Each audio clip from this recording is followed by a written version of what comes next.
الحمد لله وكفى وسلام على عباده الذين اصطفى أما بعد قال الله تعالى قل إن كنتم تحبون الله فاتبعوني يحببكم الله. میرے محترم بزرگوں، حقیقت یہ ہے کہ میرے سے ایک ڈاکٹر ہندو نے یوں کہا، مولوی صاحب آپ کے یہاں تقریریں خوب ہوتی ہیں لیکن ان تقریروں پر عمل نہیں ہوتا. ہندو نے کہا، اور ایک طرف سے سنتے ہیں دوسری طرف سے نکال دیتے ہیں. ایسا نہ ہونا چاہیے، بلکہ جو باتیں کان میں پڑی ہیں ان پر غور کرو. اور آج یہ بھی اشارہ بھی فرما رہے تھے کہ مسلمان مایوس ہو رہے کہ کیسی حکومت ہوگی. مایوس ہونے کی ضرورت نہیں ہے. اللہ فرماتے ہیں للہ العزت ولرسول وللمؤمنین. عزت تو اللہ رسول اور مومنین کے لیے ہے، لیکن شرط یہ ہے کہ مومن تو ہو، نبی کریم صلی اللہ علیہ وسلم کی سنتوں پر عمل کرتا ہو. داڑھیاں ہم لوگوں نے کٹا دی، بیاہ شادیوں میں کھڑے ہو کر کے کھانے ہم نے شروع کر دیے، عورتوں کو بازاروں میں اور عورتوں کو بہت سی جگہ شادیوں میں لے جانا شروع کر دیا. ہم تباہ نہیں ہوں گے، ہمیں کوئی عزت دینے والا نہیں. اور اگر ہم نے نبی کریم صلی اللہ علیہ وسلم کی سنتوں پر عمل کر لیا تو خدا کی قسم کوئی بھی حکومت ہو وہ مسلمان کے ساتھ میں بہترین رویہ اختیار کر کے رہے گی. اور اگر ہم نے اسلام پر محنت نہ کی، اللہ کے نبی پر محنت نہ کی، تو ہمیں کوئی پوچھنے والا مسلمان بھی نہیں ملے گا. اس لیے آپ حضرات سے بہت مؤدبانہ گزارش ہے کہ اللہ کے واسطے ہر کام میں نشہ چھوڑ دو اور آپس میں لڑنا بھیڑنا چھوڑ دو، اور اس کے ساتھ ساتھ اللہ کے لیے بڑھاتے اور ان میں دکھلاوا چھوڑ دو.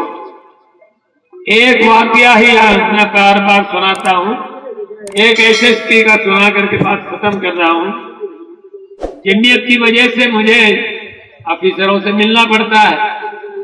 9 سال ہو چکے. اس بیچارے نے میرے سے یوں کہا، مولوی صاحب آپ صدر ہیں جمعیت کے، لیکن آپ کو اپنی قوم سے محبت نہیں ہے. ہندو. وہاں کی کیا بات؟ کہ میں نے سنا ہے کہ تمہارے نبی نے علم کا سیکھنا فرض کیا. میں نے کہا ہاں، طلب العلم فریضۃ علی مسلم. یوں نہیں کہا کہ وہ غیر تھا. پھر کہ سنو، جوگی جھیمر چوڑا چمار سب آج آپ کی قوم سے اوپر ہے، علم میں سب سے پیچھے تم. اور دوسری بات کہی کہ میں نے سنا حدیث کہ آپ کے نبی نے یوں کہا کہ ہندو مسلمان نہ دیکھیو بلکہ انسانیت کی خدمت کریو. اس انسانیت کے ساتھ میں بہترین رویہ کرو. کوئی بھی مصیبت زدہ اس کی اس مصیبت میں شامل ہو جائے. ہندو مسلم کچھ نہ دیکھو. مولوی صاحب 10 بجے بیٹھتا ہوں دفتر میں، 80% مسلمان ہی مسلمان کے خلاف درخواست دیتے ہیں. وہاں گائے کاٹ لی، وہاں بجلی کا کھمبا توڑ لیا، وہاں فلاں کام کر لیا. رب کے واسطے انہیں بچا لو، اپنے نبی کی بات پر عمل کرا لو. تیسرے وہی کہتا ہے کہ میں نے سنا ہے کہ تمہارے نبی نے نشہ حرام کیا ہے. میں نے حدیث پڑھی، کلو مسکرین حرام، ہر نشہ ہر قسم کا حرام ہے. تو اس نے قسم کھا کر کے کہا، مولوی صاحب 1/3 ہندو نشہ کر رہا ہے اور 3/3 تمہارا مسلمان نشہ کر رہا ہے، اور 1/3 بھی جو وہ کر رہا ہے وہ معمولی چیزوں کی کر رہا ہے، شراب کی اس کی. اور تمہارے مسلمان میں جو بھی زمان میں زمین نہ بیچ رہی، گھروں کے سامان بیچ لیے، عورتوں کے زیور بیچ لیے، اپنے آپ کو برباد کر لیا. یہ مسلمان کر رہے. رب کے واسطے انہیں کمیٹیاں بناؤ ہر گاؤں میں. میں نے 81 کمیٹیاں بنائی تھی حضرت، لیکن وہ آ جانے کے بعد میں یہ ان پہ غور نہیں ہوا، اس لیے بہت سستی پڑ گئی.